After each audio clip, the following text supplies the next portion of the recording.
Hello friends, आज मैं आप सबकी हेल्प करूंगा एक परफेक्ट ट्रैवल डेस्टिनेशन चूज़ करने में। सो बेसिकली जो लोग मुझे जानते हैं that's well and good, and जो लोग मुझे नहीं जानते हैं मैं उनके लिए बताना चाहूँगा कि I have only travelled places in India. So basically मैं आपको मिसगाइड नहीं करूँगा, आपको करेक्ट इन्फॉर्मेशन देने की कोशिश करूँगा कि how to choose a better travel destination and even good travel destination in India. जैसे कि आप सभी जानते हैं, बहुत सारे लोग ऐसे भी हैं जो फॉरेन कंट्रीज़ में जाना चाहते हैं, ट्रैवल करना चाहते हैं, एक्सप्लोर करना चाहते हैं, बट उन्हें शायद अच्छा नहीं लगता कि इंडिया में घूमेंगे। यार मैं ये कहना चाहूँगा उन लोगों से, हमारे घर में सब कुछ अवेलेबल है हमारे देश में, क्यों ना हम अपना देश और अपना घर घूमें पहले, बाद में बाहर घूमेंगे। बाद में घूमने के लिए बहुत वक्त बाकी है अभी, सो बाहर घूमा जाएगा। So without taking your much time हम टॉपिक पे आते हैं। सो आज का मेरा टॉपिक है how to choose a travel destination. It's very important to choose a perfect travel destination. Generally होता क्या है कि हमारे फ्रेंड ने बोला कि अरे यार वहाँ चलते हैं, मेरे फ्रेंड ने बोला कभी बोला कि अरे यार एक काम करते हैं यार हिमाचल नहीं गए, हिमाचल चलते हैं, या फिर इंस्टाग्राम से इन्फ्लुएंस होके, या फिर फेसबुक यूट्यूब वीडियोस देख के और कुछ पेजेस देख के हमारे दिमाग में आता है कि हमें इस जगह पे जाना है ज़रूरी।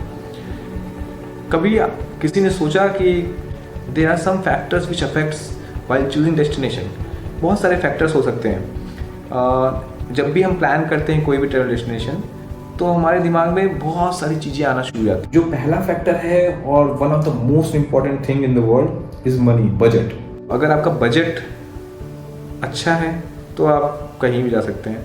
अगर आपका बजट थोड़ा टाइट है तो आपको प्लान करना होगा, everything must be pre plan. तो उस केस में क्या होता है कि आपको अपना बजट जानना ज़रूरी है कि आपका बजट कितना है और आप जिस जगह पे जा रहे हैं उस जगह पे उस बजट में हम पूरी तरह से एक्सप्लोर कर पाएंगे कि नहीं, यानी आप कह सकते हैं कि पूरी तरह से मज़ा ले पाएंगे कि नहीं उस जगह का। तो इस केस में क्या होता है, बजट जो है हमारा वो इंडिविजुअल भी हो सकता है फॉर सोलो ट्रैवलर्स। बजट जो है वो हमारा ग्रुप का भी हो सकता है, क्योंकि बहुत सारे लोग ऐसे हैं जो ग्रुप में ट्रैवल करते हैं। तो पहले ट्रैवल एक्सपेंस जो भी आते हैं, ट्रैवल एक्सपेंस वो सब लोग ग्रुप में मिलाकर यूज़ करते हैं। After that they will come and divide it of. और जो हमारा बजट होता है वो भी कुछ फैक्टर्स पर डिपेंड करता है, लाइक आप किस चीज़ों को किस लेवल तक और किस लग्जरी लेवल तक आप चूज़ करते हैं। सो बेसिकली वो भी 2-3 चीज़ों पे निर्भर रहता है, जैसे कि हमारा ट्रांसपोर्टेशन, फूड एंड स्टे। ये 3 ऐसे फैक्टर हैं जब भी हम कहीं ट्रैवल करने जाते हैं तो हमें इसका बहुत ध्यान देना पड़ता है, क्योंकि यही बेसिक हमारी नीड्स है। क्योंकि हमें कहीं जाना है तो डेफिनेटली हमको ट्रांसपोर्टेशन चाहिए। May be you can travel by your own vehicle, लेकिन आपको उसके लिए भी अरेंजमेंट करने पड़ते हैं। और food, you can not take your food everywhere. और आपका स्टे भी आपका, बहुत सारे लोग ऐसे होते हैं जो लग्जरी स्टे पसंद करते हैं। आप जाते हैं ट्रैवल करने, सोचते हैं कि क्यों ना एकदम बिल्कुल लग्जरी तरीके से रहें, लग्जरी होटल हो, लग्जरी विला हो, व्हाटएवर। ये तीनों चीज़ डिपेंड करते हैं हमारी लग्जरी लाइफ के ऊपर। जैसे कि आप कैसा खाना खाना चाहते हैं, कैसे होटल में रहना चाहते हैं, और आपका प्लान क्या है ट्रांसपोर्टेशन को लेके। ऐसे तो इंडिया में देखा जाए तो हमारे पास सफिशिएंट ट्रांसपोर्टेशन के लिए ऑप्शंस हैं, जैसे कि हमारा Indian railway, the perfect choice. You can go anywhere by using Indian railway, क्योंकि ऑलमोस्ट सभी जगहों पे इंडियन रेलवे जाती ही है। कुछ जगहों पे नहीं जाती, वहाँ पे हमारी बस सर्विसेज जाती है। हमारी गवर्नमेंट की बस सर्विस हर जगह पे है, हम जा सकते हैं इजीली, एक्सप्लोर कर सकते हैं प्लेसेस को।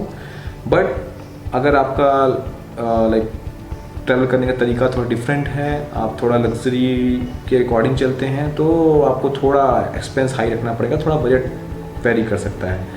तो वो आपको समझना ज़रूरी है कि आपका कितना बजट है और उस जगह के हिसाब से आप कितना लग्जरी और कितना कूल लाइफ स्पेंड कर सकते हैं और कितना अच्छा वहाँ पे ट्रैवल कर सकते हैं, एक्सप्लोर कर सकते हैं। इन सारी चीज़ों को कंसिडर करते हुए हमें ये बहुत ज़रूरी है कि हमारा बजट एनालिसिस कर लें कि हमारे पास कितना बजट अवेलेबल है और उसके अकॉर्डिंग हम प्लान करें। मैंने प्लान किया है ऐसा कि मैं आगे आने वाली वीडियोज़ में बजट एनालिसिस भी करके डालूंगा कि किस तरह आप ये जान सकते हैं कि किसी पर्टिकुलर प्लेस जाने के लिए कौन कौन से ऐसी चीज़ें हैं जिनको कंसिडर करके आप ये देख सकते हैं कि आपका बजट सफिशिएंट है कि नहीं उस प्लेस के अकॉर्डिंग। दूसरा जो बहुत इंपॉर्टेंट है वो है टाइम, वक्त।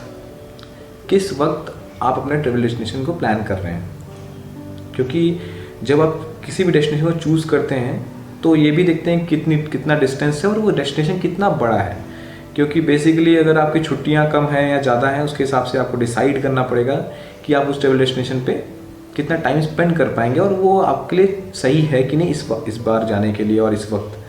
और दूसरी चीज़ होती है वेदर, कि अगर उस समय का वक्त ख़राब चल रहा है, वेदर इंडिया का वेदर कैसा है, कहीं पे फ्लड आता है, कहीं पे लैंडस्लाइड्स होते हैं, तो हमें ये सब चीज़ें कंसिडर करके चलनी पड़ती है कि हमें किसी प्रॉब्लम्स को फेस ना करना पड़े। तो जैसा मौसम रहता है उसके हिसाब से हम प्लान करते हैं, उसके हिसाब से चूज़ करते हैं ट्रैवल डेस्टिनेशन। और जो तीसरा फैक्टर है मेरे अकॉर्डिंग उसे ऐड करना चाहिए, वो होता है मूड, कि आपका मूड किस टाइप का है। लाइक आप जाना चाहते हैं ट्रैवल पे, तो आपके प्रिपरेशंस क्या हैं, प्लान क्या हैं।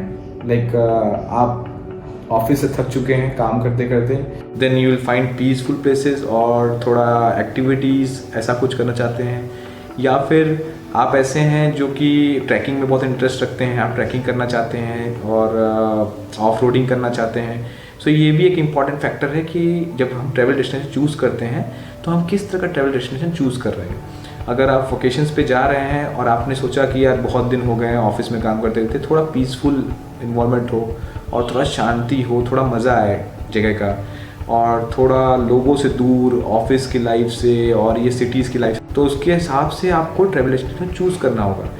अगर आपने फिर से वही कोई ट्रैवल डेस्टिनेशन चूज़ कर लिया जहाँ पे भीड़ भाड़ हो और बहुत सारे लोग हों, डेफिनेटली आपको मज़ा नहीं आएगा। वो आपके चॉइस के ऊपर है, आपके मूड के ऊपर है। तो अब मैं आता हूँ अपने फाइनल फैक्टर पे, और ये भी मेरे हिसाब से बहुत ही इंपॉर्टेंट है, पीपल अलॉन्ग विथ यू।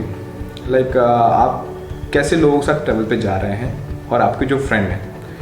तो बेसिकली आप जब ट्रैवल पे जाते हैं तो आपको सबकी फीलिंग्स का ध्यान देना होता है, क्योंकि बहुत सारे लोग एक ही प्लेस को लेके डिफरेंट एक्सपेक्टेशन होते हैं और डिफरेंट चीज़ें सोच के जाते हैं कि मैं ये करने वाला और मैं वहाँ जाके एक्टिविटीज़ करूँगा, मैं वहाँ जाके ट्रैकिंग करूँगा, और मैं वहाँ जाके ऐसा भी हो सकता है, बहुत लोग सोचते हैं कि वहाँ जाएंगे यार आराम से पीसफुली रहेंगे, शांति रहेगा, एक शांत इन्वायरमेंट रहेगा।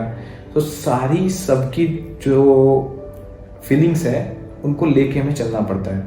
तो जब हम डेस्टिनेशन चूज़ करते हैं तो हमें ये भी देखना पड़ता है कि ये सारी चीज़ें उस प्लेस पे हम कर पाएंगे या नहीं कर पाएंगे, क्योंकि ऐसा ना हो कि उस टाइम हमने कोई ऐसा ट्रैवल डेस्टिनेशन चूज़ किया और हमने अपने फ्रेंड्स को या फिर हमारे कलीग्स को या फिर हमारे घर पे किसी को हम लेके गए और वो जगह जाने के बाद उन्हें पसंद ना आए, उन्हें ऐसा लगे कि हम कहाँ आ गए, हम कंफर्टेबल फील नहीं कर रहे हैं, हमें वो चीज़ नहीं मिली जो उन्हें चाहिए थी एक ट्रैवल डेस्टिनेशन में। तो ट्रैवल डेस्टिनेशन को चूज़ करने के पहले हम लोग एक बार सारे फ्रेंड्स मिलके ये बातें कर लेंगे कि सबकी एक्सपेक्टेशंस क्या हैं उस ट्रैवल डेस्टिनेशन को लेके।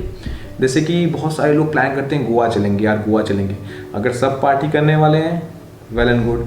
अब किसी को पीस भी चाहिए कि हाँ मैं पीसफुली रहना चाहता हूँ गोवा में जाके, देन ऑल्सो आपके पास साउथ गोवा है, बहुत सारी प्लेसेस हैं जहाँ पे आप पीसफुली जाके बैठ सकते हैं और एक पीसफुल इन्वायरमेंट आपको मिल सकता है। तो उसी के साथ साथ हमें क्या कोशिश करना है कि किसी को भी डिसअपॉइंट ना हो। Like in the same way journey में कभी किसी को डिसअपॉइंट नहीं करना चाहिए भाई, मेरा तो ये मानना है। तो मुझे नहीं लगता कि आप लोग भी मुझे डिसअपॉइंट करेंगे। वो लाल वाला बटन जो है सब्सक्राइब का वो ज़रूर प्रेस करिएगा, वो जो बेल का आइकन है उस पर घंटी बजा देना। मैं लगातार ऐसी वीडियो बनाता रहूँगा और इसी के साथ मैं अपना ये वीडियो एंड करता हूँ। Till then thank you and bye bye.